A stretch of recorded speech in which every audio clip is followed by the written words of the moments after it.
আসসালামু আলাইকুম। তুমি আমার একটা অনুরোধ আছে, বিশেষ করে মানে আপনার মতন যারা এই গোমাংস বিক্রি করছে তাদের কাছে আমার অনুরোধ, যদি ধরো এটা তো আমার খাদ্য, আমরা ইসলাম ধর্মে বা সবাই একা পছন্দ করে ইসলাম ধর্ম গ্রহণ করছে বলে সবাই গোমাংস খাবে সেটা তো না, যার ইচ্ছা সে খাচ্ছে। আমি আপনাদের মাধ্যমে মানে এই মিডিয়ার মাধ্যমে আমি অনুরোধ করব, যাতে করে এটা কাঁচের পর্দা দিয়ে যদি আমি বিক্রি করি, তাতে করে এটা ধুলোবালিও যাচ্ছে, সেটা সে খাচ্ছে, তো এটা ডিস্টার্ব হতে পারে, এটা ইনফেকশন হতে পারে।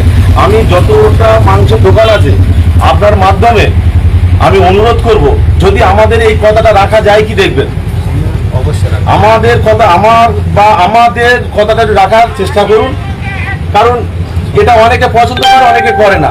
আর এই ধুলোবালি রাস্তা থেকে গাড়ি ঘোড়া যাচ্ছে, ধুলোবালিতে পড়ছে, এইটুকু বিষয়টা আপনার জানানোর জন্য আমি এখানে নামলাম।